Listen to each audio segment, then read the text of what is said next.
मैंने 54 में running start किया, 55 में फर्स्ट हाफ मैराथन किया, 56 में सेकंड, 57 में थर्ड। उसके बाद मेरा ये पैशन बना है।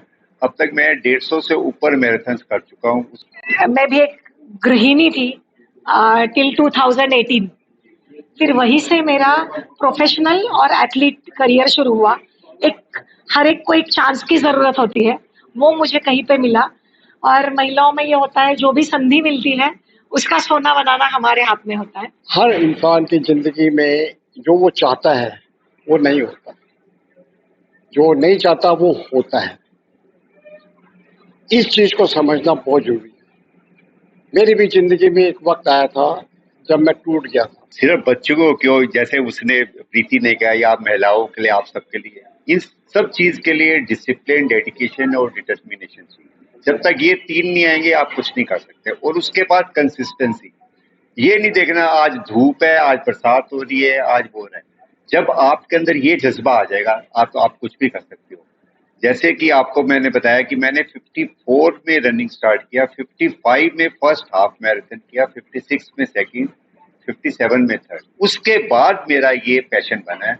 अब तक मैं 150 से ऊपर मैराथन कर चुका हूँ। उसमें full marathon, half marathon, ultra. World की 6 मेजर मैराथन हैं, Boston, Berlin, New York, London, Chicago और टोक्यो। जो जब मैंने कंप्लीट किया, सिर्फ 10,000 रनर्स अक्रॉस द वर्ल्ड और 100 इंडियंस ने किया था, उसमें से एक मैं। उसके बाद 61 में अचानक ही मतलब साइकिलिंग का वो हुआ, तो साइकिलिंग स्टार्ट कर दी। अभी पीछे कर्नल दत्ता के साथ हमने कश्मीर टू कन्याकुमारी किया। उससे पहले दिल्ली से बॉम्बे, लद्दाख, मनाली से लद्दाख, बॉम्बे से गोवा। अब ये मेरे को बहुत सौभाग्य है मेरा कि आर्मी वालों ने इसके लिए हमें शॉर्टलिस्ट किया है। तो आपको अगर कुछ भी करना है लाइफ में, एक जुनून जब तक नहीं आएगा वो नहीं हो सकता। अब जैसे प्रीति ने बताया, मैं फिनलैंड गया था world masters athletic meet India को रिप्रेजेंट करने। बस सिर्फ अफसोस की बात सिर्फ यही है कि यहाँ पे इंडिया में क्या गवर्नमेंट हेल्प नहीं करती। जो भी कुछ आपने करना है, जो भी कुछ मैंने किया है, जितनी मैराथन की है, वो खुद अपने उससे की है। अगर जिसके पास पैसा नहीं है तो फिर वो कैसे करे? ये नहीं कि वो बाकी लोग नहीं कर सकते, कई लोग कर सकते होंगे, पर उनके पास उतनी वेल्थ नहीं है। अब आपका एनजीओ जैसे कुछ हेल्प कर रहा है लेडीज को, ये तो बहुत अच्छी बात है। जब तक ये थोड़ा हेल्प जूनियर्स को होगा। मैं स्टेडियम में जाता हूँ, बच्चे बोलते हैं सर अपने पुराने जूते, तो मतलब कई ऐसे इतने अच्छे रनर्स, उनके पास ढंग की शॉट्स तक नहीं, तो we people help them. And thank you so much for calling.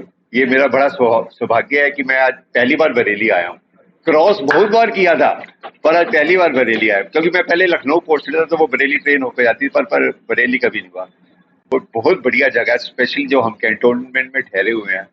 City में तो अभी पहली बार आए हैं। सुबह रविंदर ने साइकिलिंग भी करा दी 30 किलोमीटर। मैं प्रीति मस्के हूँ। मैं पुणे महाराष्ट्र से हूँ बेसिकली। और मैं भी एक गृहिणी थी टिल 2018।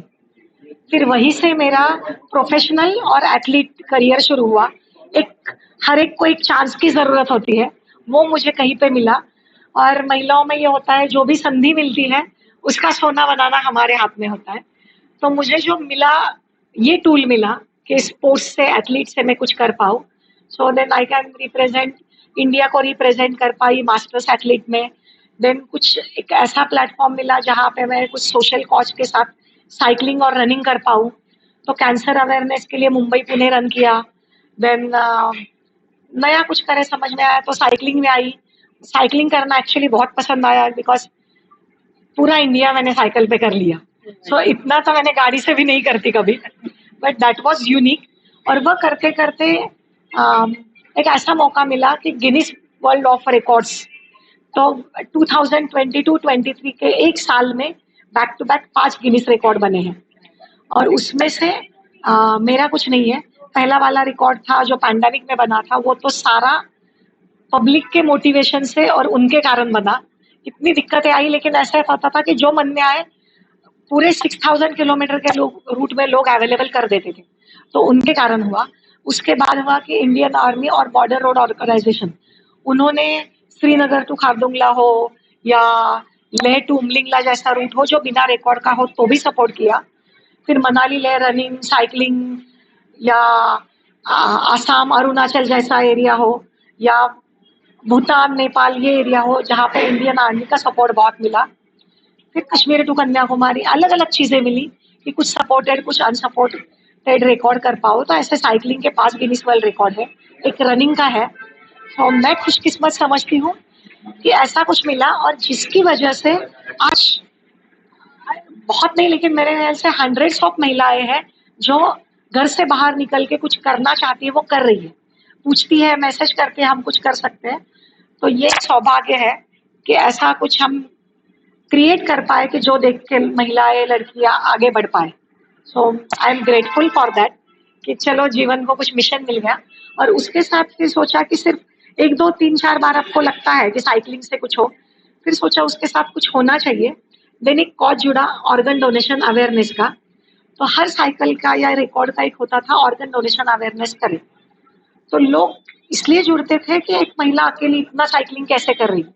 फिर उनको लगता था कॉज, अगर वो साइकिलिंग में इतना सब कुछ कर सकती है तो वो कॉज से जुड़ते गए और एक वर्ल्ड रिकॉर्ड ऐसा बना कि साइकिलिंग के गिनीज रिकॉर्ड में हम लोग 10 करोड़ लोगों तक मैसेज पहुंचा पाए। तो ऐसा है कि हमें जो चांस मिलता है उससे जाने अनजाने हम बहुत कुछ क्रिएट करते रहते हैं और दैट इज मोस्ट। और अभी एक मौका मिला था जो इटली से नॉर्वे साइकिलिंग का, तो तभी तो मैं बिना तैयारी के पहुंची थी। फिर भी एक वहां जाने के बाद ऐसा फील आया, लोग पूछते हैं ना आप इंडिया से हो, तो आप अगर अकेले पहुंचे हो सारी महिलाओं का प्रतिनिधित्व करके तो आपको कितनी भी दिक्कत आए पीछे हटना बनता ही नहीं है। देन वो एक जज्बा आ जाता है and that I could able to finish that North Cape 4000 Italy to Norway that was self supported. तो ऐसा है कि और सर है आप हो, ऐसे इतने जगह पे लोग मिलते हैं, इतना प्यार मिलता है ना, तो बहुत अच्छा लगता है। आपका भी कॉज है तो मुझे बहुत अच्छा लगा, मतलब इतना तो नहीं बट छोटा सा कुछ हिस्सा शुरू कर पाए तो दैट विल बी ग्रेट। आप बरेली पहुंचे हैं, बरेली के बारे में क्या कहेंगे? बरेली में पहले भी पहुंची थी जब मैंने Bhutan Nepal India self supported किया था। तो सर और बहुत सारे साइकिलिस्ट ने, मुझे सोचना भी नहीं पड़ा था, there was a great welcome. मेरा सारा इंतजाम हो गया था और यहीं से मैंने फेमस चीजें देखते हुए दिल्ली गई थी। तो बरेली का एक्सपीरियंस अच्छा है। इस बार भी सुना कि जोरावर साइकिल रैली हो रही है, इनवाइट आई थॉट कि आई शुड गो। तो बहुत बढ़िया है। और हम लोग तो मतलब पूना मुंबई वाले तो बहुत दूर है, सुनते रहते हैं, तो देख के मिल के बहुत अच्छा लगता है। जो यहाँ गैदरिंग है, थैंक यू वेरी मच। मतलब इस तरीके का जो भाव आदर सम्मान पहली बार देख रहा हूँ। इसलिए मैं कुछ बोलना चाहूँगा, थोड़ा लंबा हो जाएगा बेशक, लेकिन जो वर्ड बोलूँगा वो आप समझ लेना। लोग मेरे से पूछते हैं कैसे कर रहे हो, क्यों कर रहे हो, वगैरह वगैरह, बहुत सवाल, क्या उम्र है वगैरह वगैरह। तो मैं एक ही चीज जानता हूँ, हर इंसान की जिंदगी में जो वो चाहता है वो नहीं होता, जो नहीं चाहता वो होता है। इस चीज को समझना बहुत जरूरी है। मेरी भी जिंदगी में एक वक्त आया था जब मैं टूट गया था, 2 रास्ते, या गलत रास्ता शराब दारू या इधर। उस टाइम मैंने एक बार मन में सोच लिया था नहीं वो नहीं लूंगा, ये रास्ता लूंगा। तो हर इंसान की जिंदगी में ऐसा एक पड़ाव आता है जब उसको लेना पड़ता है कि मैं क्या करूं। उस वक्त जो आपने सोच लिया उस पे, जैसे इन्होंने बताया पहले भी मेरे रमन जी, एक बार आपने मन बना लिया खत्म। सब सभी को यही मेरी राय है, उस वक्त का फायदा उठाओ और उसी का फायदा मैंने उठाया और जो मैं आज कर रहा हूँ, जो भी कर रहा हूँ कर रहा हूँ। नंबर 1। नंबर 2, अगर आप इस उम्र में अपने जिस्म को हर रोज आधा घंटा या 1 घंटा या जो भी टाइम नहीं दोगे तो आगे चलते ये जिस्म आपको बोलेगा अच्छा बच्चे तब तो तूने दिया नहीं, अब आजा। तब आपको इस वक्त अगर आप आधा घंटा दे के अपने आप को ठीक रख सकते, तब आपको कम से कम 10 घंटे देने पड़ेंगे। अभी आपको फिट रखने के लिए शायद 100, 1000, 2000, तब आपको जाकर अपने को फिट करने के लिए लाखों करोड़ों रुपए लगाने पड़ेंगे, उसकी भी कोई गारंटी नहीं। तो अपने को फिट रखो, टाइम निकालो और बहाने मत बनाओ। हर चीज को अपनी आदत बनाने के लिए 21 दिन करना पड़ता है, कोई भी काम। आप एक काम को अगर 21 दिन करोगे, 22वें दिन आपकी आदत पड़ जाएगी। आपको बॉडी उठेगी, उठ जा भाई, बाहर चल, वो पार्क में चलना है, ठीक है।